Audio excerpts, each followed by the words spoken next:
Bismillahirrahmanirrahim. Assalamualaikum warahmatullahi wabarakatuh. Alhamdulillahilladzi a'adana Ramadanil mubarak. Fanas'alullahu subhanahu wa ta'ala al-yumna wal iman wassalamata wal islam. Asyhadu an la ilaha illallah wahdahu la syarikalah wa asyhadu anna Muhammadan abduhu wa rasuluhu allazi la nabiyya ba'dah. Allahumma fasholli wa sallim wa barik ala hadzal nabiyil karim ar-rasulil amin nabiyina wa sayyidina Muhammadin wa ala alihi wa sahbihi wa dzurriyyatihi wa ummatihi wa yaumiddin. Wa ba'd.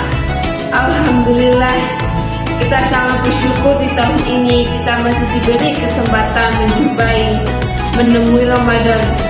Untuk itu, jadikanlah Ramadan sebagai momentum perubahan diri.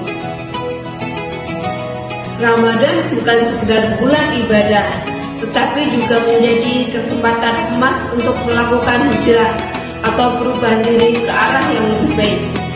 Hijrah dalam konteks ini bukan berarti berpindah tempat seperti yang dilakukan Rasulullah SAW dari Mekah ke Madinah, tetapi lebih pada perubahan hati, perilaku, kebiasaan agar lebih dekat kepada Allah Subhanahu wa Ta'ala. Ramadan memberikan kesempatan kepada setiap muslim untuk meninggalkan kebiasaan buruk dan menggantinya dengan amal soleh yang lebih bermanfaat. Rasulullah SAW bersabda, seorang muslim adalah orang yang selamat dari lisan dan tangannya, dan seorang muhajir atau orang yang berhijrah adalah orang yang meninggalkan apa yang dilarang Allah Subhanahu wa Ta'ala. Hadis riwayat Bukhari dan Muslim. Pada akhirnya, Ramadan adalah sekolah kehidupan yang mengajarkan kita untuk menjadi pribadi yang lebih baik. Hijrah dan perubahan diri yang dimulai di bulan Ramadan tidak boleh berhenti ketika bulan suci berakhir. Justru Ramadan harus menjadi titik awal dari perjalanan panjang yang menuju kehidupan yang lebih taat kepada Allah Subhanahu wa Ta'ala. Dengan niat yang kuat dan usaha yang istiqomah, kita bisa menjadi Ramadan sebagai batu loncatan untuk menjadi pribadi yang lebih bertakwa.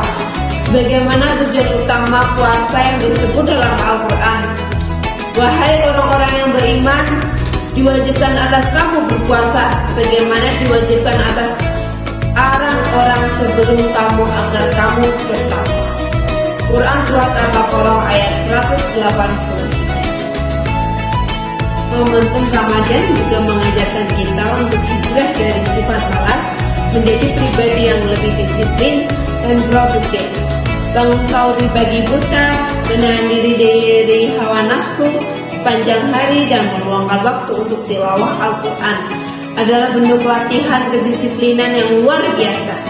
Jika kebiasaan baik ini bisa terus dilakukan setelah Ramadan, maka perubahan diri yang diinginkan bukan hanya terjadi sementara, tetapi bisa menjadi gaya hidup yang berkelanjutan.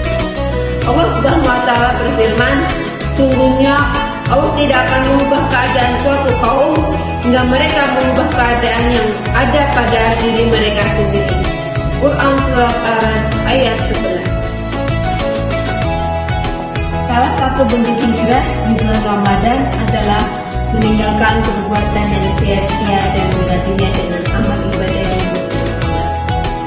Jika sebelumnya kita sering lalai dalam sholat, Ramadan bisa menjadi awal untuk lebih disiplin menjalankan ibadah wajib. Jika sebelumnya kita berkata kasar atau menyakiti orang lain, Ramadan mengajarkan kita untuk lebih menjaga lisan dan perbuatan baik kepada sesama. Bahkan puasa sendiri bukan hanya menahan lapar dan haus, tetapi juga menahan diri dari amarah dan hal-hal yang tidak bermanfaat. Teman-teman, dimanapun Anda berada, marilah kita untuk saling mendoakan. Tidak ada di antara kita yang tidak punya dosa, yang dibawa ke akhirat bukan berapa banyak uang kita, tingginya jabatan kita, bukan berapa luas ilmu kita. Yang dibawa adalah pahala dan dosa, berapa banyak amal solehnya, berapa banyak amal salahnya, maka pasti Allah menghadirkan Ramadan untuk kita, bukan yang lain. Berikan kesempatan agar kita mampu memanfaatkannya dengan evaluasi diri, dan berharap Allah membuat kita lebih baik dari hari-hari sebelumnya. Semoga Allah memuliakan kita, mengampuni dosa-dosa kita, memberikan kesempatan terbaik untuk mengisi sisa-sisa kehidupan yang lebih mulia, dan mewafatkan kita dalam keadaan husnul khotimah. Demikian dari saya. Apabila ada kata-kata yang kurang berkenan, saya mohon maaf sebesar-besarnya. Wabillahi taufiq wal hidayah. Wassalamualaikum warahmatullahi wabarakatuh.